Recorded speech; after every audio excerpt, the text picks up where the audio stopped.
Bonjour à toutes, bienvenue sur ma chaîne YouTube. Je m'appelle Esther et c'est un réel plaisir pour moi de vous retrouver dans cette nouvelle vidéo qui est l'une des plus attendues sur ma chaîne YouTube. Alors aujourd'hui, je vais simplement partager avec vous le bilan de mon premier trimestre de grossesse ainsi que le sexe de mon bébé. Voilà, donc dans la vidéo précédente, j'avais annoncé que j'étais enceinte. Et voilà, donc j'ai dit que j'allais faire une petite vidéo pour simplement voilà, vous parler de cette grossesse, en tout cas de ce début de grossesse, et aussi vous dire le sexe du bébé lorsqu'on sera fixé donc, par une échographie avec mon gynécologue. Donc voilà, ne partez pas et puis c'est tout de suite.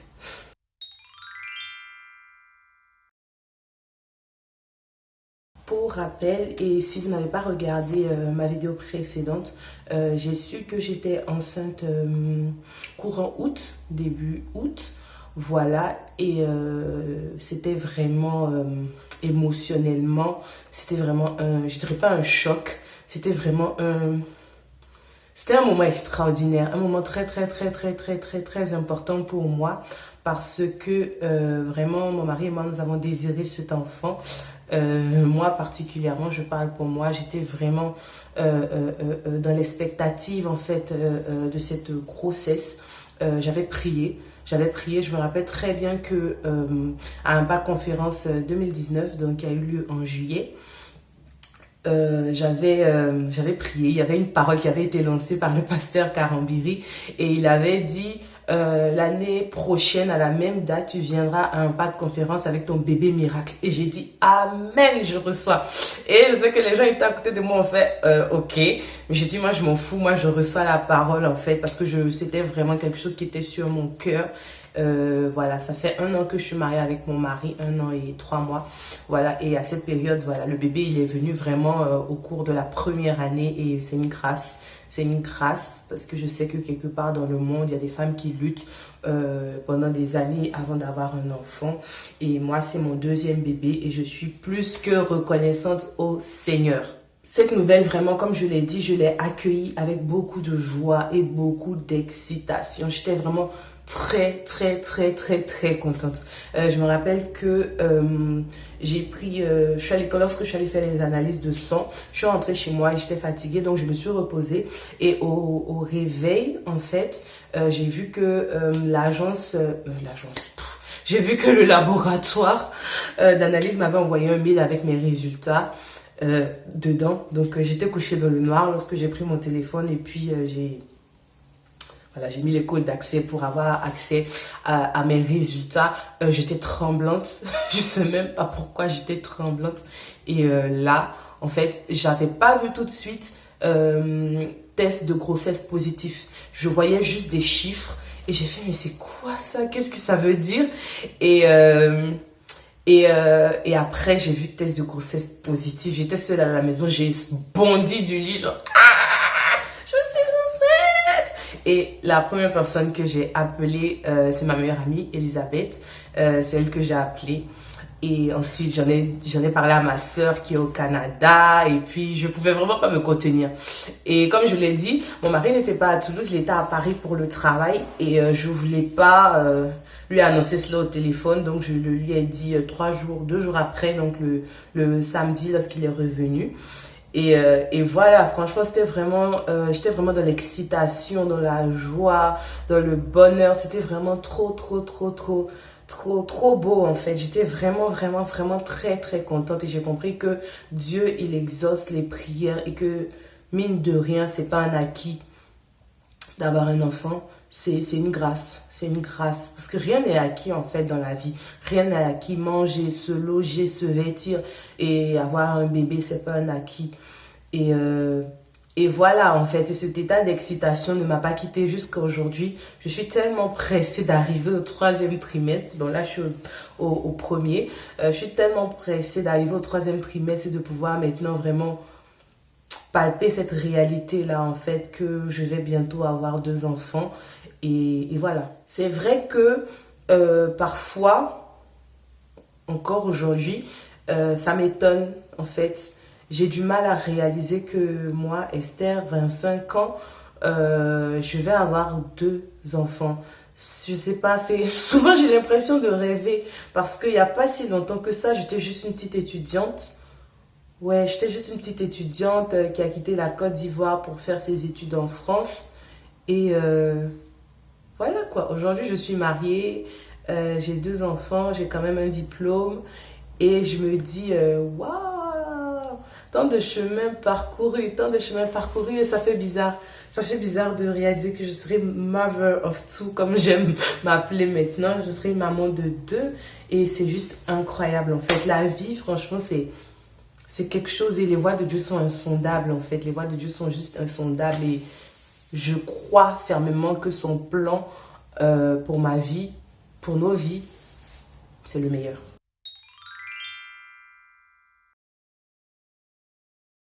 Physiquement, par contre, les choses ont été beaucoup plus difficiles que ça pendant ce premier trimestre. Franchement, j'ai souffert. J'ai souffert. J'étais vraiment, vraiment, vraiment, vraiment, vraiment fatiguée. J'étais vraiment fatiguée. J'étais vraiment au bout de ma vie. Mon mari n'aime pas quand je dis ça, mais j'étais vraiment au bout de ma vie. J'en pouvais plus. J'en pouvais plus. Les symptômes que j'ai eus, c'était vraiment des symptômes, je pense, classiques d'abord. Donc, les vomissements. Les vomissements, lors de ma première grossesse, j'en avais eu beaucoup aussi. J'ai dû même perdre quelques kilos et aller voir un spécialiste parce que c'était vraiment grave. Mais cette fois, c'était autre chose parce que j'arrivais rien à avaler, mes gens, rien du tout. Même pas un verre d'eau, même pas un verre de jus, même pas les plats que j'aimais avant, je pouvais rien avaler du tout. Moi qui suis une vraie ivoirienne, qui aime manger attiqué du 1er janvier au 31 décembre, je ne supportais plus du tout de voir l'attiqué. Ça me donnait envie de vomir à chaque fois et je supportais pas. Dès que je finissais de manger, que je posais ma fourchette, je courais vers les toilettes. C'était vraiment compliqué, mais compliqué. En plus des vomissements, il y a eu aussi la constipation. Vraiment, moi, j'ai jamais été malade. J'ai jamais eu de constipation. Franchement, je ne me rappelle pas. Ou peut-être quelques épisodes comme ça dans ma vie. Mais j'ai jamais été vraiment genre constipée, genre... Mais là, c'était chaud. Je me sentais pas à l'aise, en fait. C'était pas agréable du tout, en fait. C'est pas agréable d'être constipé, franchement. Parlons vrai, c'est pas agréable. Je me sentais pas à l'aise, c'était une sensation désagréable. Et je passais des longues minutes aux toilettes, genre, faut que ça sorte. Faut que ça sorte. Mais genre, c'était chaud. Et malgré les fruits que je prenais et tout, zéro. C'est lorsque j'ai commencé à entrer dans mon 2e trimestre, en fait, que vraiment mon système digestif s'est calmé un peu. Et voilà, quoi. Autre symptôme de grossesse que j'ai eu, c'était une sorte de fièvre bizarre. Comme, en fait, quand on a le palu, vous savez, ceux qui sont en Afrique ou qui ont été en Afrique savent de quoi je parle. Lorsqu'on a le palu, on a des courbatures, on a la fièvre, on a froid, mal à la tête, on se sent rapapla, on est vraiment fébrile, voilà. Et c'était ça. J'étais vraiment fébrile, je me sentais tellement mal, j'étais tout le temps couchée. Tout le temps sous la couette. J'en pouvais plus. Au début, mon mari pensait que j'exagérais un peu. Il pensait vraiment que j'exagérais parce que j'étais pas bien. En plus, il faisait chaud. C'était encore l'été, il faisait chaud. Mais j'étais vraiment tout le temps couchée. J'ai fait 2 semaines sans sortir de chez moi. Tellement j'étais mal. Donc, j'étais couchée et je pensais même que j'avais chopé un virus, en fait. Je pensais que j'avais chopé un virus et je voulais vraiment aller aux urgences parce que voilà quoi, c'est ma mère qui m'a dissuadée, elle m'a dit mais c'est normal que voilà, moi aussi quand j'étais enceinte, en plus qu'elle était enceinte de moi, vous voyez la vie, hein. Parce qu'elle était enceinte de moi, elle a eu les mêmes symptômes et tout ça, machin, et ça m'a un peu rassurée, mais c'est vrai que c'était pas évident. Je me sentais constamment malade, je pouvais même pas sortir avec mon fils, ni même aller le chercher à la crèche, c'était pénible pour moi d'aller le chercher à la crèche et tout ça, machin, et je pense que c'était ça le plus dur. Je pense que c'était ça le plus dur. Et les vomissements. Mais c'était surtout ça. Cet état de faiblesse permanent, de fatigue permanente, c'était pas évident du tout à gérer, en fait. Après, voilà, j'ai eu d'autres symptômes aussi comme l'acné. Donc, j'ai eu vraiment une poussée d'acné bizarre, là, plein de boutons sur une partie du visage. Franchement, vous imaginez comment c'est bizarre. Sur une partie du visage, là, en fait, j'avais plein de boutons. Et là, en fait, j'avais rien. Donc, j'avais des boutons. J'avais commencé à avoir un masque. Et bizarrement, mon masque, en fait, il a disparu presque, en fait, à partir du deuxième trimestre. En fait, il a disparu. Voilà quoi. Là, j'ai meilleure mine. En tout cas, c'est ce qu'on me dit et c'est ce que je remarque. J'ai meilleure mine. Et puis voilà. Au niveau du poids, je suis très contente de moi. Très contente de moi. Parce que même si au début j'ai perdu du poids, j'ai repris après mon poids de forme. Et en fait, j'ai pas pris 1 gramme en fait depuis le début de ma grossesse. Et ça se fête. J'ai pas pris 1 gramme, voilà quoi. Et là, je suis vraiment très contente. Mon gynéco m'a félicité. Il m'a dit c'est très bien parce que il faut noter que ma première grossesse, en fait, j'ai pris 20 kilos. Ouais, j'ai pris 20 kilos. En fait, je sais même pas comment. Mais là, c'est vrai que je consulte un endocrinologue et elle m'a dit j'ai intérêt à faire attention vu que pendant la première grossesse, j'ai pris beaucoup de poids. J'ai pas eu de diabète gestationnel, mais j'ai pris beaucoup de poids. Et pour cette deuxième grossesse, j'ai intérêt à faire attention vu que j'ai pas perdu tout mon poids de grossesse, de la grossesse précédente, mais quand même, il faut que je stabilise en fait. Et du coup, là, voilà quoi, c'est ce que j'essaie de faire au quotidien. J'avoue que j'ai jamais autant mangé de légumes de ma vie que maintenant. J'ai jamais mangé autant de salade verte, de petits pois, d'haricots verts. Plus que maintenant en fait, voilà, donc maintenant après voilà, j'ai pris plaisir, j'ai pris à bien les cuisiner, je fais attention, je grignote pas vraiment, honnêtement, je suis pas vraiment aussi une adepte de grignotage, mais je grignote pas beaucoup, j'avoue je mange beaucoup de pain, parce que le pain c'est la vie, voilà, et j'aime beaucoup le pain, mais c'est vrai que je mange pas de sucreries, je mange rarement des pâtisseries. Donc déjà, je suis pas vraiment adepte de pâtisserie, mais je mange voilà, quelques fois des pâtisseries. J'ai arrêté les jus de fruits. Bon, j'en bois une fois en passant, mais quand même, je bois beaucoup d'eau. Beaucoup d'eau. Parce que, voilà, parmi les symptômes aussi, j'ai oublié de mentionner ça, j'ai des migraines, jusqu'à aujourd'hui par contre. Et du coup, l'un des remèdes en fait contre la migraine vraiment pendant la grossesse, c'est surtout boire beaucoup d'eau, s'hydrater. Donc voilà, j'essaie de boire beaucoup d'eau, je ma petite gourde et voilà quoi, elle me suit un peu partout, donc je bois beaucoup d'eau.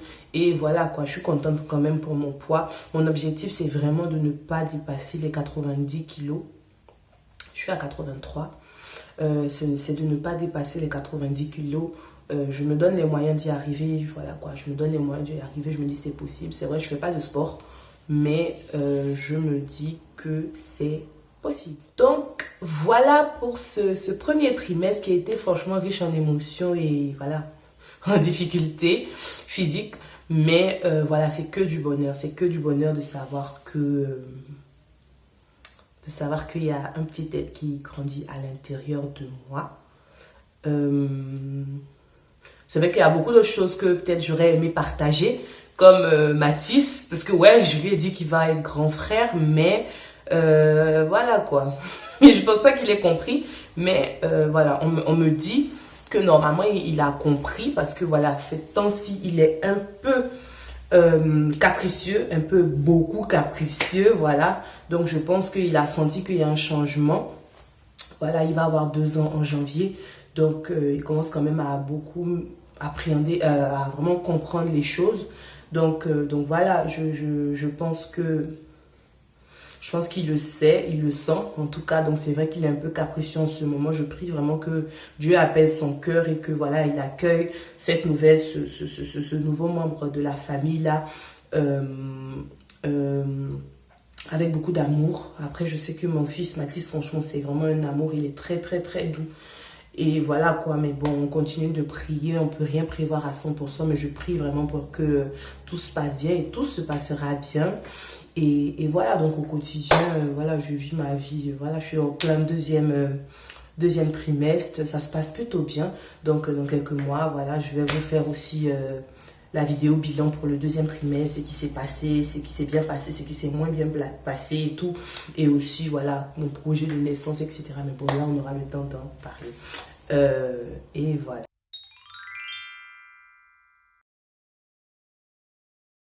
Maintenant, là, c'est le temps que vous attendez tous, toutes, je crois. Je vais vous annoncer maintenant le sexe du bébé. Donc, voilà, fille, rose ou garçon, bleu. Voilà, c'est un peu cliché, mais voilà, c'est ça. Hein, c'est ça. Quand j'ai fait les sondages sur Instagram, il y avait, je pense, quand même 80 ou 70% des gens qui ont dit une fille. Dans mon entourage, donc à l'église, ma famille, etc., la plupart des gens ont dit fille. Pourquoi? À cause de mes symptômes sur YouTube. On m'a dit, oh, ça c'est une fille, les symptômes que tu as, c'est ça, c'est une fille, etc., etc.